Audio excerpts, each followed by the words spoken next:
The hospital bill trembled in Rachel Morrison's manicured hands, but her eyes held no compassion for the man sitting beside their unconscious daughter's bed.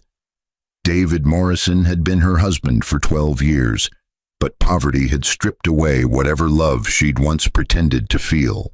Their daughter Emma lay dying of leukemia in that sterile room, but Rachel's mind was already racing toward a different future, one that didn't include medical debt or a failed contractor who couldn't afford experimental treatments.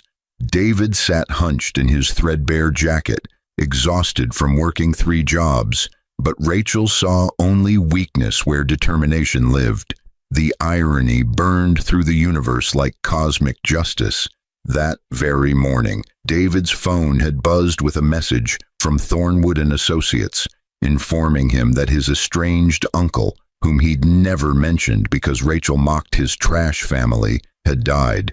But the 20-page inheritance document, sitting unread in his email, revealed an empire worth $1.2 trillion, spanning tech companies, real estate conglomerates, and international holdings. Rachel didn't know this, but her ignorance would cost her everything. She'd already made her choice. David's best friend since college, Marcus Webb, had been whispering promises in her ear for months. But those promises were built on Marcus's assumption that he'd soon be promoted to senior vice president at his firm.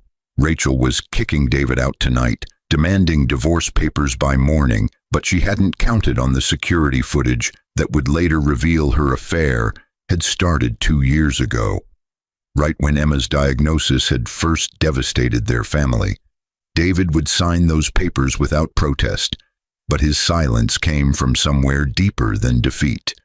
The Thornwood inheritance required 30 days of confidentiality before public announcement, but those 30 days would give David time to build something his wife never saw coming. Rachel planned to marry Marcus within weeks, but the universe had already written their ending. What would Rachel feel when she discovered the poor husband she'd discarded was actually the wealthiest man in the Western Hemisphere? What would break inside Marcus when he realized the woman he'd betrayed his best friend for had walked away from unlimited resources that could have saved Emma's life instantly? What revenge would a grieving father craft when given unlimited power and a heart full of righteous fury? The fluorescent lights of County General Hospital flickered with bureaucratic indifference, but Rachel Morrison sat beneath them, scrolling through Marcus Webb's text messages with the focus of someone planning an escape. Her husband David slumped in the chair beside her, but she didn't bother looking at the man who'd given her 12 years of what she now considered wasted youth. Their daughter Emma, 9 years old with her father's gentle brown eyes, lay motionless in the bed before them, but the machines keeping her alive beeped with a rhythm that sounded like a countdown Rachel had grown tired of hearing. The oncologist says the experimental trial could work, but we'd need to raise $80,000 by Friday, David said softly, but his voice carried the hoarse quality of someone who'd already begged every bank, every charity, every friend they'd ever known. I talked to my boss about another advance. Stop. Rachel's word cut through the sanitized air like a scalpel, but her eyes never left her phone screen. Just stop, David. I can't do this anymore. David's hands stilled on the hospital bill he'd been staring at for the past hour, but something in his wife's tone made his blood temperature drop. Can't do what? Rachel finally looked at him, but her expression carried all the warmth of a corporate layoff notice. This, us, any of it. She gestured vaguely at Emma's unconscious form, but the callousness of the movement made David's stomach turn. I've been trying to make this work for years, but you're drowning us. We can't save her, David. We don't have the money. We don't have anything. The words landed like physical blows, but David's response came out barely above a whisper. She's our daughter. She's a little girl who deserves better than what we can give her, Rachel said, but her justification sounded rehearsed, like she'd been practicing this speech in mirrors. and I deserve better than watching you fail over and over while pretending your construction jobs are going to somehow manifest $80,000. David stood slowly, but his movements carried the careful control of someone holding back an earthquake of emotion. "What are you saying, Rachel?" She met his eyes directly now, but there was something almost triumphant in her gaze. "I want a divorce. I want you out of the house tonight. Marcus is going to—" She caught herself, but the slip was enough. "Marcus?" The name escaped David like a breath he'd been holding for months, without realizing it, but suddenly dozens of small observations aligned into a pattern he'd been too exhausted to see. "Marcus Webb? My best friend Marcus?" Rachel's chin lifted defensively, but she didn't deny it. "He's successful. He's about to make senior VP. He can give me the life I was supposed to have before I made the mistake of marrying someone who thought loyalty was more important than ambition." The hospital room seemed to tilt sideways, but David gripped the back of Emma's chair to steady himself. "How long? Does it matter?" Rachel was already standing, gathering her designer purse that cost more than David made in a week, but the accessory was a gift from Marcus. David understood that now. "I'll have my lawyer send papers to whatever motel you end up in. You have until tomorrow night to get your things out of the house." "And Emma," David's voice cracked on their daughter's name, but Rachel was already halfway to the door. "The doctors say she has maybe 3 weeks without the treatment," Rachel said, but she delivered this death sentence with the emotional inflection of someone discussing grocery lists. "You can visit during approved hours. I'm listing you as non-custodial parent." "You can't," David started, but Rachel spun back with sudden venom. "I can do whatever I want. You don't have money for lawyers. You don't have money for anything." She paused in the doorway, but her final words carried the precision of someone who'd been saving them. "You were supposed to be something, David. Your mother told me you had potential, but potential doesn't mean anything when you're too weak to reach it. Marcus knows how to take what he wants. That's why I'm choosing him." The door whispered shut behind her, but the silence she left behind roared louder than any words. David sank back into his chair, but his hand instinctively reached for Emma's small fingers, careful not to disturb the IV line. His phone buzzed in his pocket, had been buzzing periodically all day, actually, but he'd been too focused on his daughter to notice. He pulled it out with his free hand, but exhaustion made the screen blur. 17 missed calls, 23 unread emails, all from a sender he didn't recognize. Thornwood and Associates Legal Division. David's thumb hovered over the delete button, probably debt collectors using a new tactic, but something made him open the most recent message instead. The email was long, dense with legal terminology, but certain phrases jumped out with the impact of lightning strikes. "Regret to inform you of the passing of Jameson Thornwood. Your mother's brother, estranged from the family since 1987. Sole living heir as specified in revised testament dated January 2024. Total estate value assessed at $1.2 trillion US. 30-day confidentiality clause per deceased's wishes. Portfolio includes Thornwood Technologies, Apex Real Estate International, 17 subsidiary companies." David read the email 3 times, but his brain couldn't process the numbers. Trillion, not million, not billion, trillion. He scrolled down to the attached documents. 116 pages of legal verification, asset listings, corporate ownership structures. His mother had never mentioned having a brother, but then again, his mother had died when he was 7, taking most of his family history with her. His phone rang, the name Patricia Thornwood, lead executor, flashing on the screen, but David's hands shook so badly he nearly dropped the device. "Mr. Morrison?" The voice on the other end was crisp, professional, but carried an undercurrent of urgency. I've been trying to reach you all day. I understand this is overwhelming, but we need to discuss the inheritance immediately. Your uncle's will contains specific clauses that require— Is this real? David interrupted, but his voice sounded distant to his own ears. Completely verified and legally binding, Patricia Thornwood confirmed, but she continued before he could respond. However, there's a confidentiality requirement. Your uncle was intensely private, no public announcement for 30 days, no disclosure to anyone who might leak information to media outlets. After that period, you're free to do as you wish, but until then, absolute discretion. Can you comply with those terms? David looked at Emma's pale face, at the machines breathing for her, but his mind was already calculating. The experimental treatment for my daughter, it costs $80,000. Can I— Mr. Morrison, you can buy the entire hospital if you choose, Patricia said, but her tone gentled slightly. However, given the confidentiality clause, I'd recommend more subtle approaches. We have medical consultants who can arrange anything your daughter needs through appropriate channels. I can have specialists en route within the hour. Something in David's chest that had been clenched tight for years suddenly released, but the relief was immediately replaced by something darker. My wife just asked for a divorce. There was a pause on the line, but Patricia's response was carefully neutral. I see.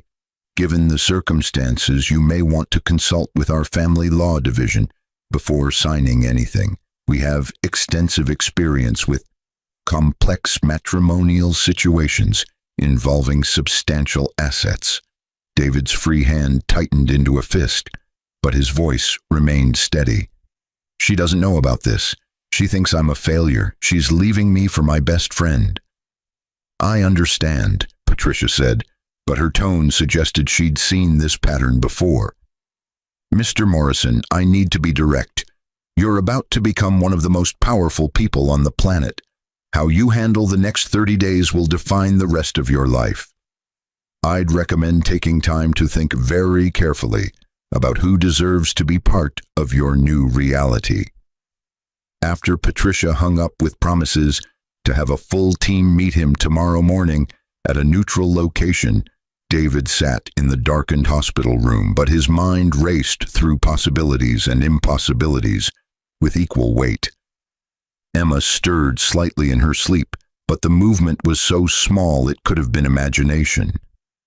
I'm going to save you, baby girl, David whispered, but his voice carried a steel edge that hadn't existed an hour ago. And then I'm going to make sure everyone who abandoned you understands exactly what they threw away. His phone buzzed again, a text from Rachel. Marcus and I are going to dinner. Don't come home until after midnight. I don't want to see you. David stared at the message for a long moment, but then he opened his email and began reading the full inheritance documents. By the time the night nurse came to check Emma's vitals at 11 p.m., David Morrison had absorbed the details of an empire, but more importantly, he'd begun forming a plan that would turn betrayal into a lesson his wife and former best friend would never forget.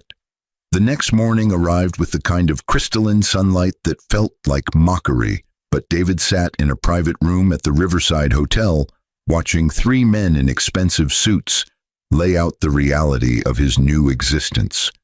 Patricia Thornwood had been joined by Harrison Cole, a white-haired attorney who specialized in asset protection, but the third man introduced himself as Dr. Werner Schmidt, head of experimental oncology at Basel Medical Institute. Your daughter's case is actually quite promising, Dr. Schmidt said, but he spoke with the confidence of someone who'd cured the incurable before.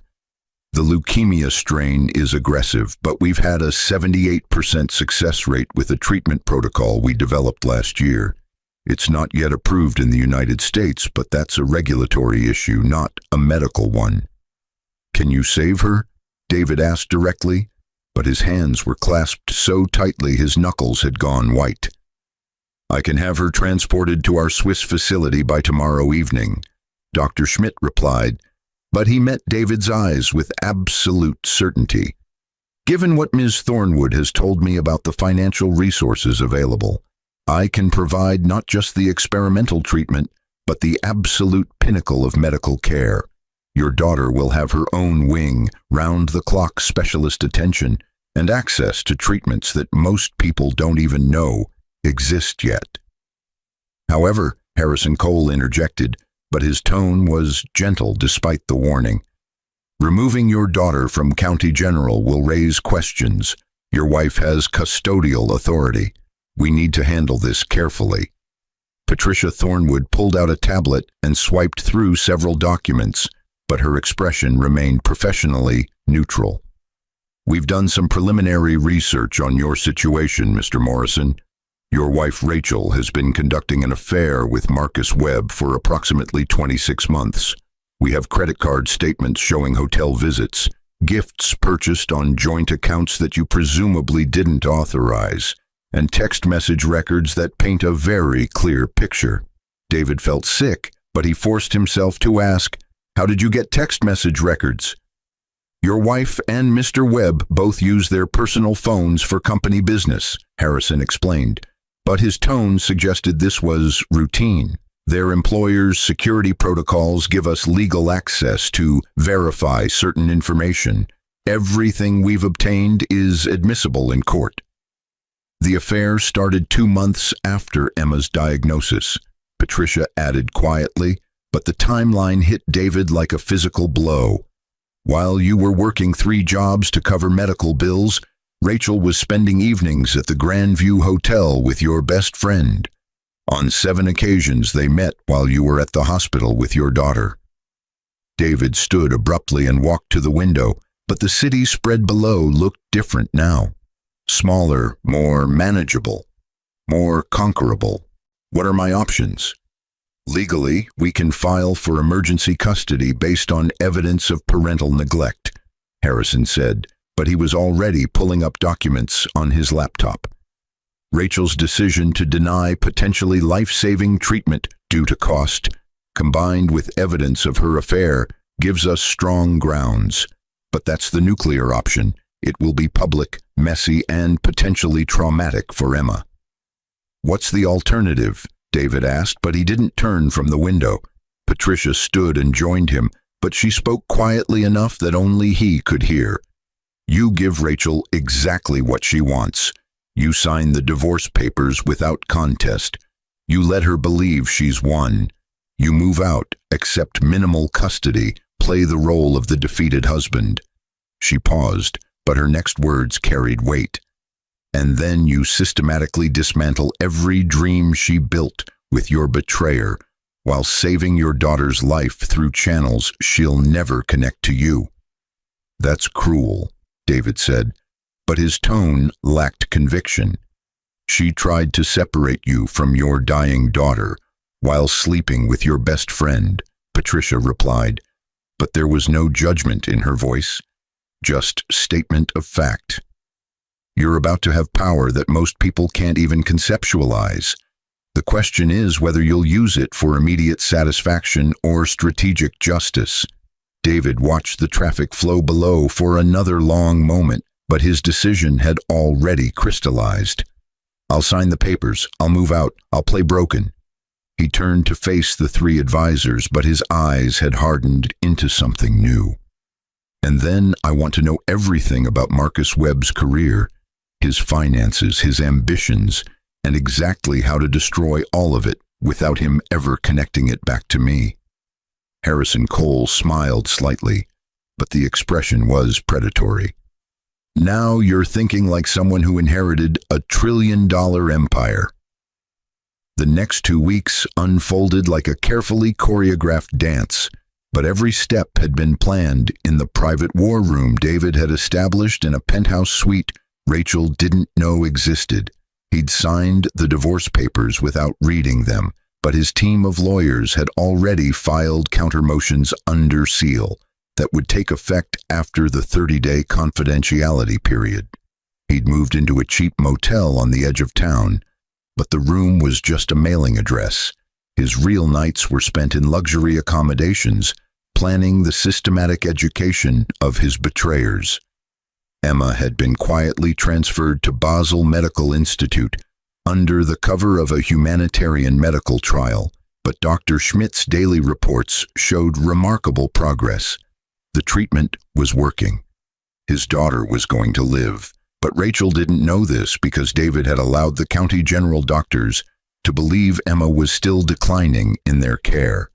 The real Emma was in Switzerland being saved, but a carefully maintained charade kept Rachel convinced her daughter was dying in America.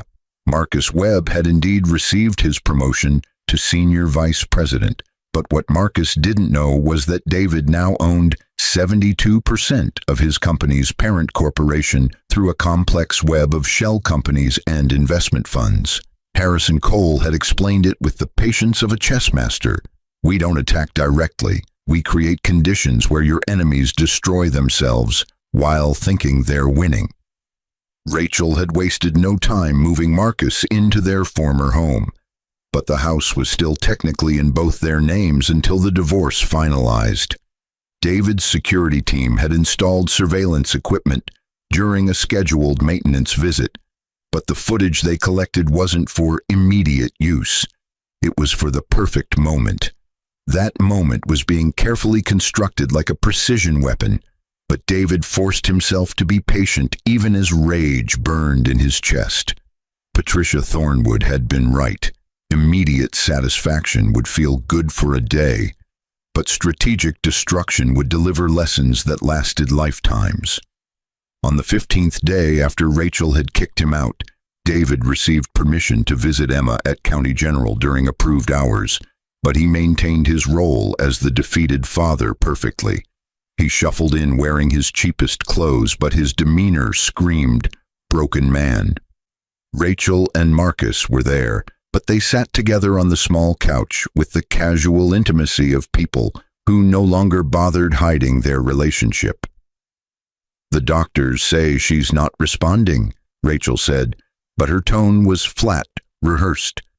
"They've recommended we start discussing end-of-life arrangements." David felt his jaw clench, but he forced his expression to remain neutral. The real Emma was thousands of miles away, learning to walk again without assistance, but these people discussing her death had no idea. "What do you want me to do?"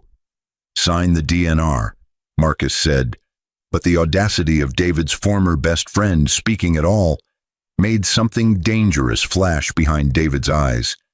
"It's the humane choice, buddy. She's suffering." The word buddy hung in the air like acid, but David swallowed his response. Instead, he looked at Rachel, but spoke with the quiet desperation of someone who'd already lost everything. "If I sign, will you let me be at her bedside at the end?" Rachel glanced at Marcus, but something in her expression suggested even she found this request difficult to deny. "You can have 2 hours a day. Marcus and I are planning the funeral." "Already?" David let genuine shock enter his voice, but he was mostly shocked that Rachel had sunk even lower than he'd anticipated. "We need to be practical," Rachel said, but she was already standing, clearly done with the conversation. "The hospital bills are mounting. Your portion of the debt will follow you into bankruptcy, but that's not my problem anymore. Marcus has been helping me understand how to protect my assets." "Our assets?" Marcus corrected with a smile, but he wrapped an arm around Rachel's waist with possessive certainty. "We're getting married next month, actually. Small ceremony, just close friends." David forced himself to nod slowly, but his mind cataloged this information with perfect clarity. "Congratulations, I hope you'll be very happy together." Something in his tone made Rachel look at him sharply, but David had already turned his attention back to Emma's empty bed, maintaining his performance. After they left, he waited exactly 15 minutes, but then he pulled out his secure phone and dialed Patricia Thornwood. "They're planning a wedding," David said without preamble, but his voice had gone cold. "Next month. Small ceremony." "I see," Patricia replied, but he could hear the clicking of her keyboard through the line. That accelerates our timeline. The 30-day confidentiality period ends in exactly 14 days. I'd recommend we plan the revelation for maximum impact. What did you have in mind? David asked, but he was already smiling.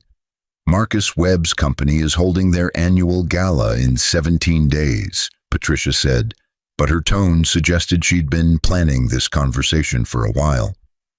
It's their biggest event of the year. All major investors, board members, clients.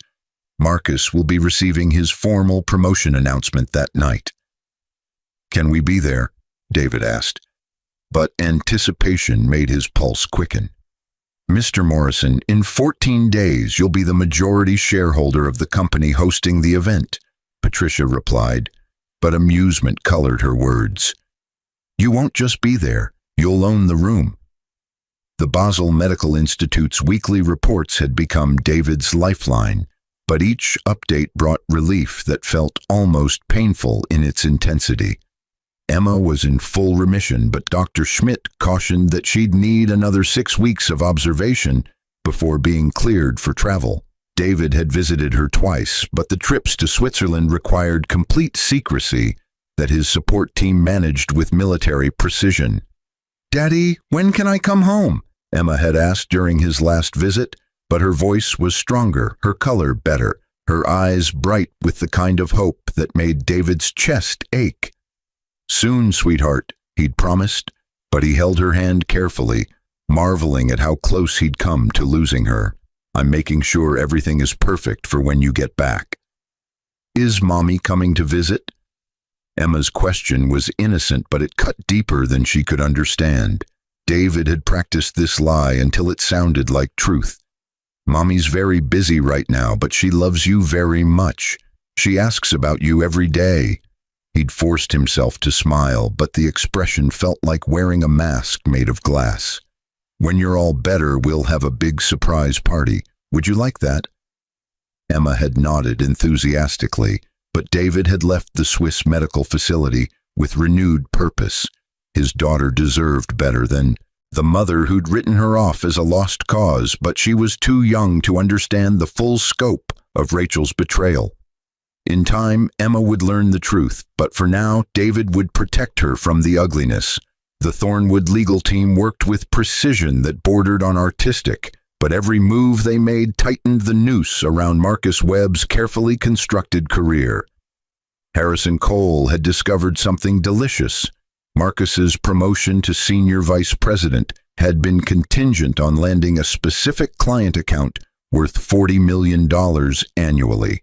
Marcus had sealed that deal by promising his new bride Rachel would use her connections in the architectural community to bring additional business. Those connections were fictional. Rachel had worked as a real estate agent for 6 months before quitting, but she'd inflated her resume to Marcus with stories of major clients and industry relationships that didn't exist. Marcus had built his promotion on lies he'd believed without verifying, but he was about to discover that lies had consequences. "We've approached the client Marcus thought he'd secured," Patricia reported during one of their daily briefings, but her expression suggested satisfaction.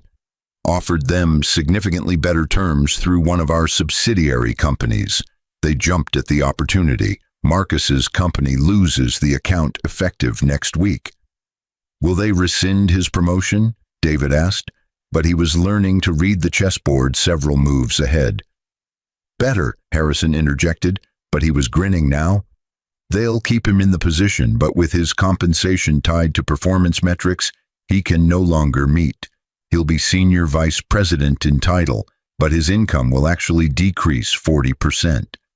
And since he's been spending based on his expected salary increase, he's about to be drowning in debt," David finished.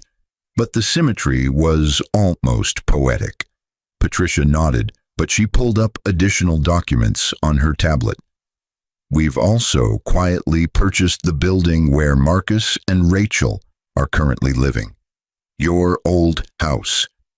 The property was in foreclosure due to Rachel's spending habits during your marriage. You technically owned 50%, but she'd taken out additional liens without your knowledge. We've consolidated the debt, paid it off, and now own the property through a holding company. So I own their home, David said slowly, but possibilities were unfolding in his mind. You own their home, and we've instructed property management to begin formal eviction proceedings based on violations of occupancy terms in the foreclosure agreement, Harrison confirmed, but he was clearly enjoying this. They'll receive notice 3 days before the company gala. Just enough time to panic, not enough time to find alternative arrangements. David sat back in his chair, but something still bothered him. What about Rachel? She must have some savings, some plan. Rachel Morrison has $17,000 in credit card debt, a car that's 2 payments from repossession, and her real estate license expired last year, Patricia said, but she delivered this information clinically. She's been living entirely on Marcus's promises and your residual joint accounts, which we've frozen as part of the divorce proceedings. As of yesterday, she has $312 in accessible funds. And she still thinks she's won, David murmured, but the observation was more wondering than vindictive. She thinks she traded up from a poor contractor to a successful executive, Patricia agreed, but her expression held something like pity. She has no idea that the poor contractor owns the building her successful executive works in, controls his career trajectory, and is about to repossess the home she's playing house in.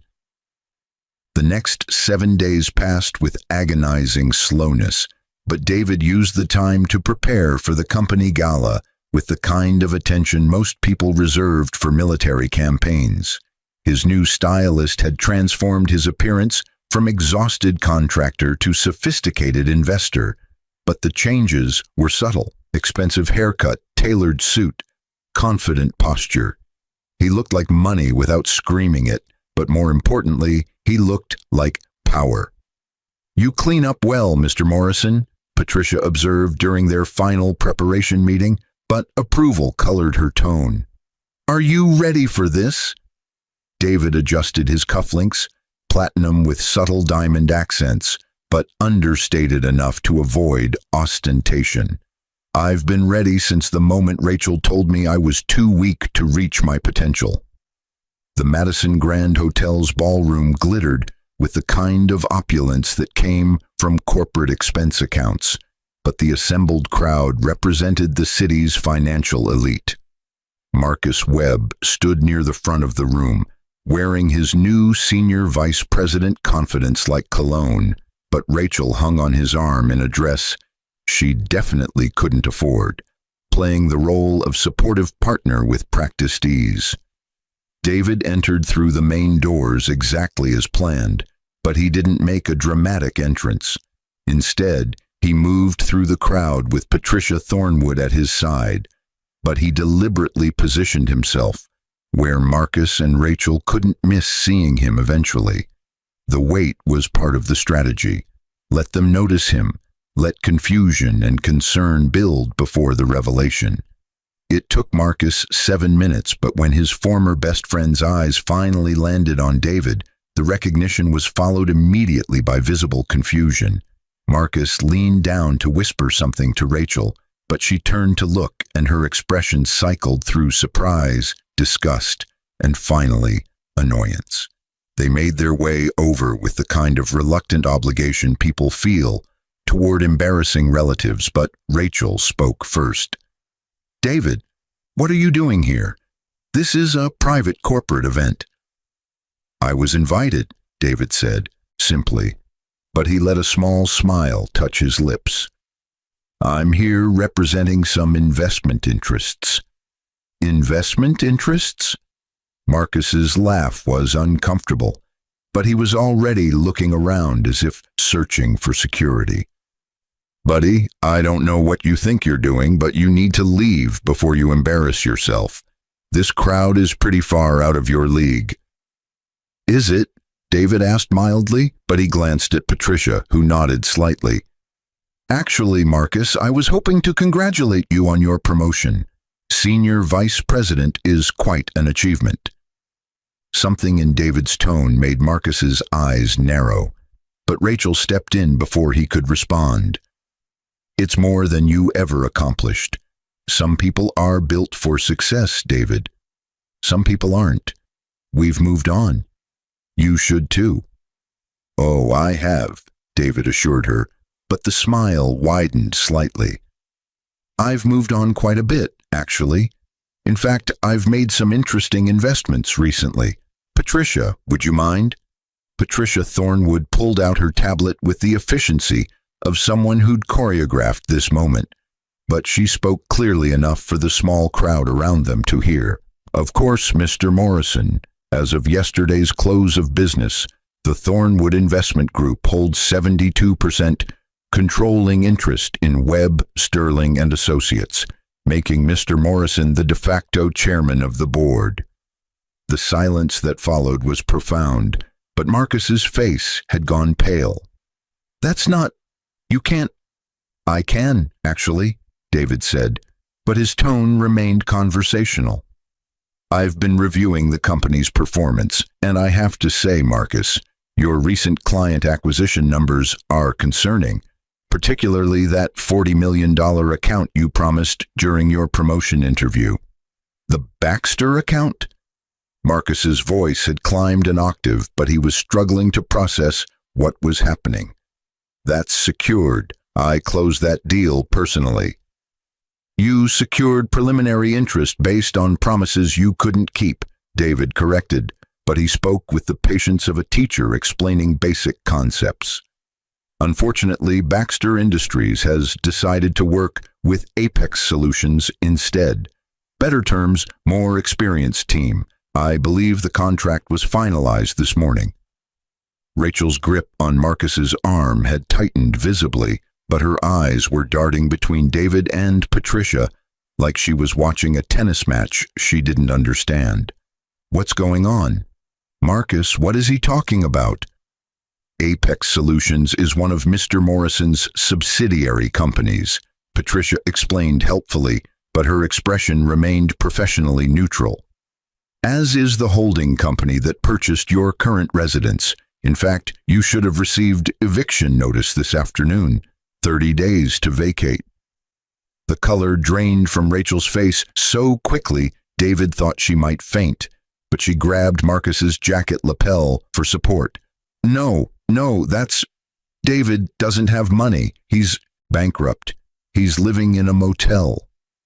I was living in a motel, David agreed, but he was enjoying this more than he'd expected. I've since upgraded. Funny thing about inheritance, sometimes it comes from family members you didn't know existed. My Uncle Jameson was quite successful, apparently. Left me his entire estate. How much? Marcus asked, but the question came out as a whisper. David pretended to consider the question, but Patricia answered for him. The Thornwood estate is currently valued at approximately $1.2 trillion, though that fluctuates with market conditions. The word trillion hit the gathered crowd like a shockwave, but conversations around them had stopped entirely.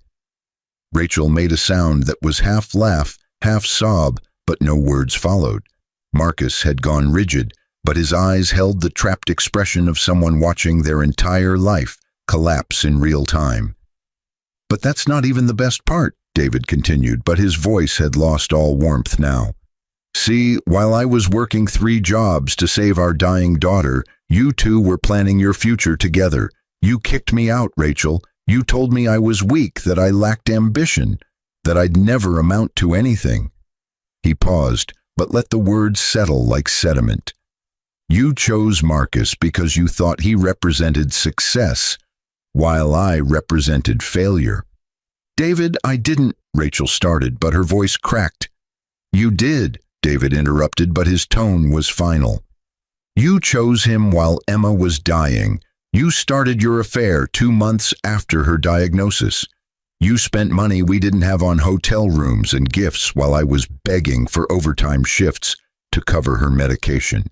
You wrote off our daughter as a lost cause because you couldn't profit from her suffering. Emma's alive? Rachel's question emerged as barely a breath, but hope and horror fought for control of her expression. Emma is thriving, actually, David confirmed, but his smile was cold now. She's been receiving treatment at the best medical facility in the world for the past 3 weeks, full remission. She'll be home in about 6 weeks, healthy and whole, and completely saved by the money you thought didn't exist. Rachel's legs actually buckled, but Marcus caught her awkwardly, though he looked like he wanted to drop her and run. David watched them struggle to process this information, but he felt no satisfaction, only the cold certainty that justice was being served.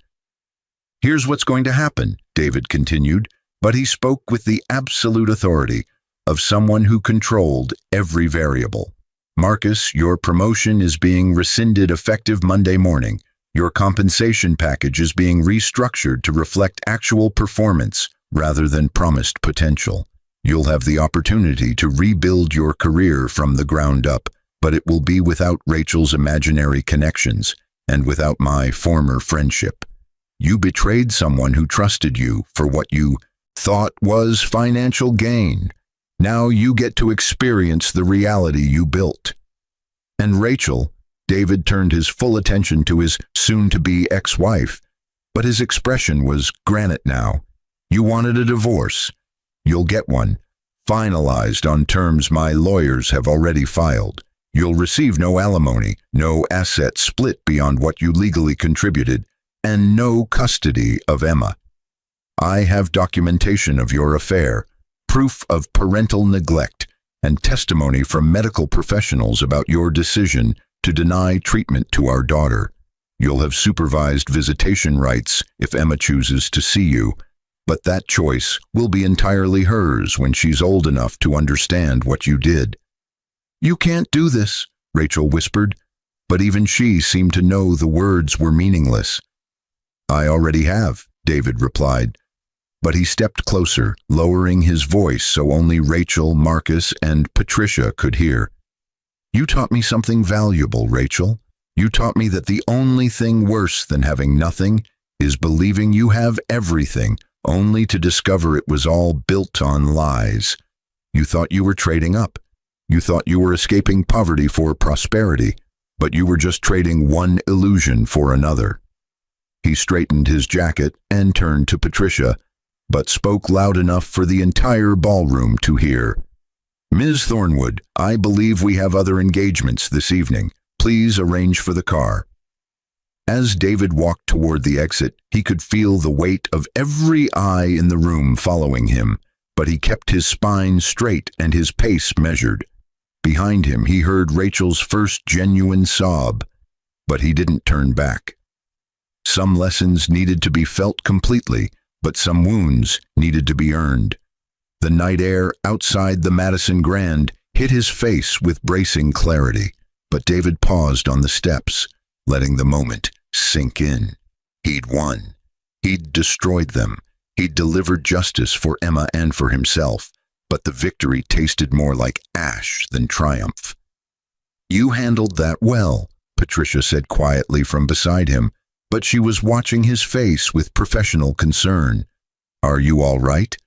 I don't know, David admitted, but the honesty felt strange after weeks of strategic deception. I thought I'd feel better. I thought watching them realize what they'd thrown away would bring some kind of satisfaction. Revenge rarely does, Patricia observed, but her tone wasn't judgmental. It delivers justice, closes loops, teaches lessons.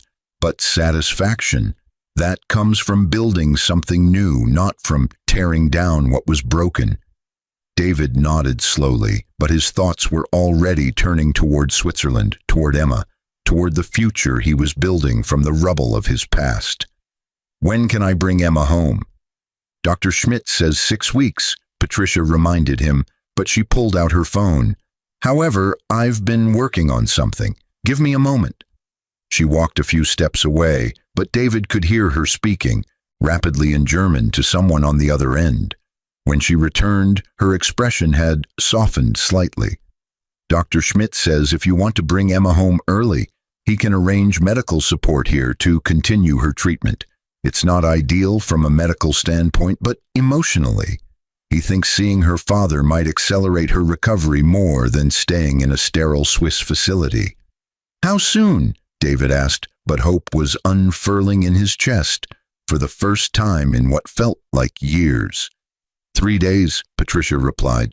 We'll need to set up a medical suite at whichever property you choose as your primary residence, but we have teams that can work miracles with short timelines. David closed his eyes for a moment, but when he opened them, the world looked different, not because of the money, not because of the power, but because his daughter was coming home. Let's do it. Make it happen. Consider it done, Patricia said, but she was already typing rapidly on her phone. One more thing, Mr. Morrison. Your ex-wife and Mr. Webb will likely attempt to contact you over the next few days. They'll apologize, they'll make excuses, they'll try to negotiate. How do you want to handle those attempts? David thought about this carefully, but his answer came from somewhere deeper than strategy.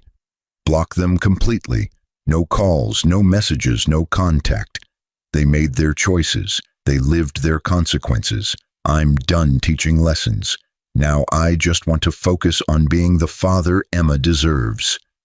Understood, Patricia nodded approvingly, but she glanced back at the hotel where the gala was presumably still reeling from the revelation. For what it's worth, you handled tonight with more grace than most people in your position would have managed. Grace wasn't really the goal, David admitted, but he managed a small, genuine smile. But I think Emma would have been proud of me for not being cruel just because I had the power to be. She will be proud of you, Patricia corrected, but her words carried certainty. You saved her life, protected her future, and built a foundation for her to grow up without the shadow of poverty or desperation. That's worth more than any revenge. As David's driver pulled up, a subtle black sedan rather than an ostentatious limousine, because he was learning that real power didn't need to announce itself. He took one last look at the Madison Grand Hotel. Inside, Rachel and Marcus were probably still trying to process what had happened, but their processing wasn't his responsibility anymore. He'd been given a second chance at life through an uncle he'd never known. But the real inheritance wasn't the money. It was the opportunity to rebuild himself, to be the father Emma needed, to create something meaningful from the wreckage of his previous existence. Take me to the penthouse, David told his driver, but he was already mentally redesigning the space to accommodate Emma's needs. And tomorrow, I want to start looking at properties with larger yards. My daughter's going to want space to play when she comes home. Of course, Mr. Morrison, the driver replied, but David barely heard him. His phone buzzed with a message from Dr. Schmidt. Emma asked me to tell you she loves you and she can't wait to come home.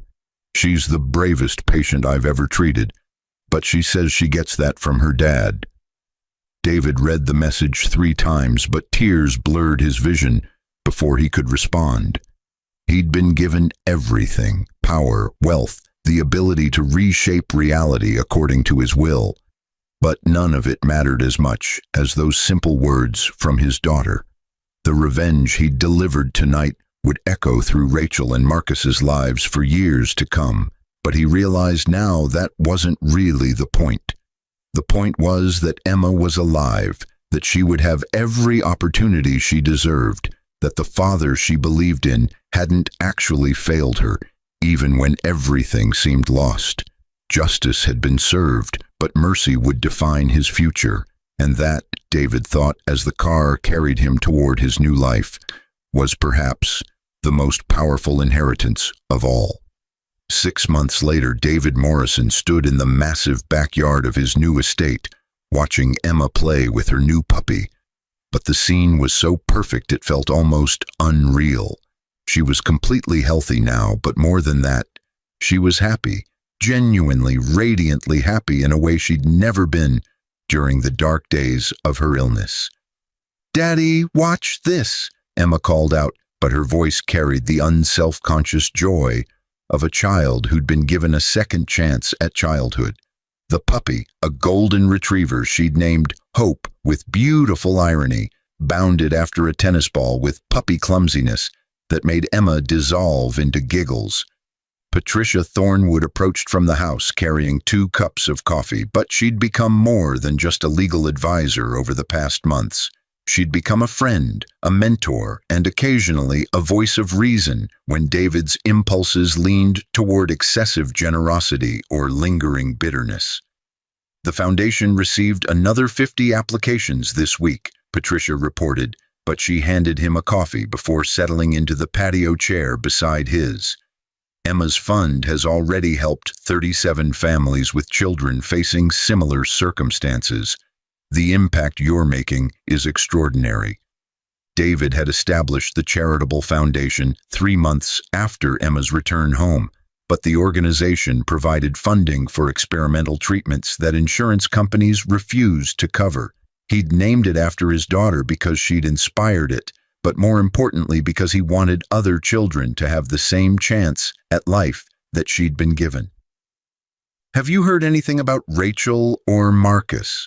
David asked, but the question was more curious than vindictive now. Patricia nodded carefully. "Marcus is working as a junior analyst at a mid-tier firm. His reputation took a significant hit when word got out about the circumstances surrounding his promotion. He's rebuilding, but slowly." She paused before continuing. "Rachel has been living with her mother in Nevada. She's working part-time at a retail store. She's sent 17 letters requesting permission to see Emma, but we've maintained our position that any contact needs to wait until Emma is older and can make that choice herself." "Does Emma ask about her?" David wanted to know, but he was watching his daughter with careful attention. "Occasionally," Patricia admitted, "usually after therapy sessions where Dr. Williams helps her process the memories.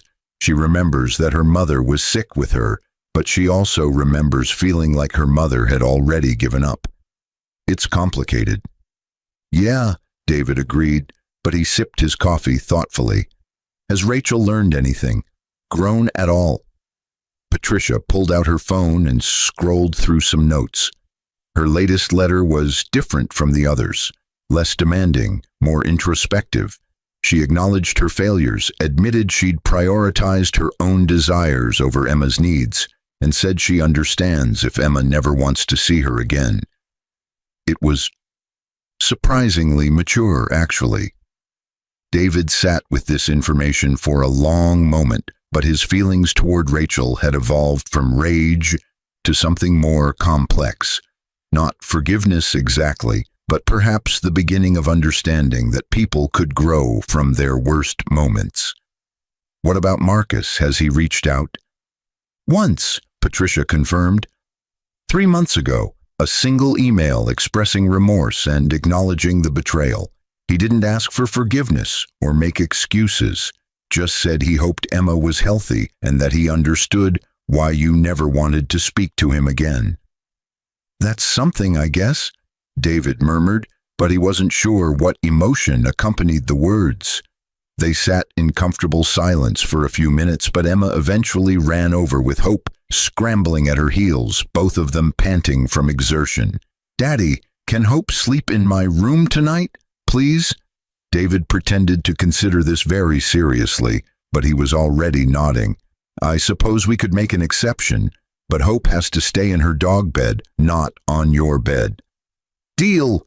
Emma threw her arms around his waist in a fierce hug, but then she looked up at him with those serious brown eyes that reminded him of both her mother and himself. "Daddy, are you happy?" The question caught him off guard, but he realized Emma had been perceptive enough to notice his occasional moments of melancholy. "I'm very happy, sweetheart. Why do you ask?"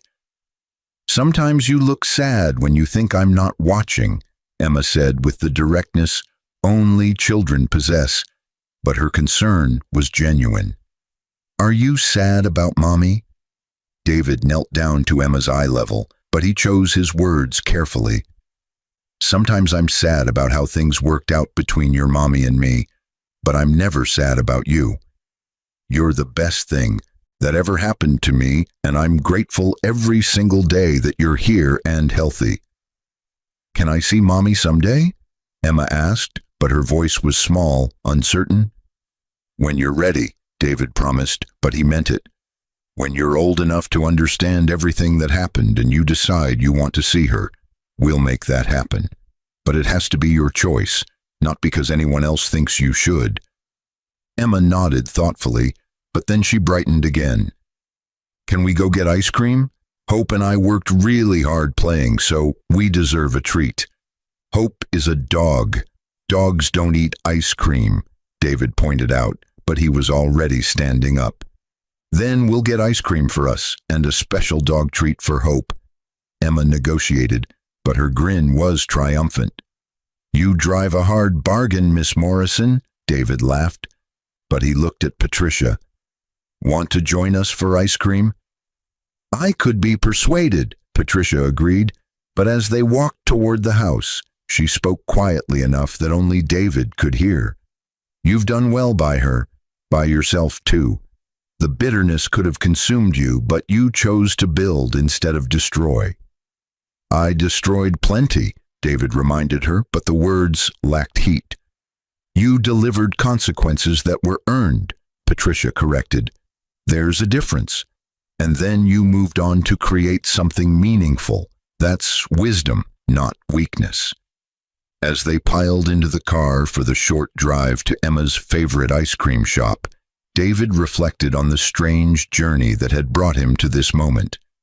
6 months ago, he'd been a broken man watching his daughter die while his world collapsed around him, but circumstances had given him power beyond imagination.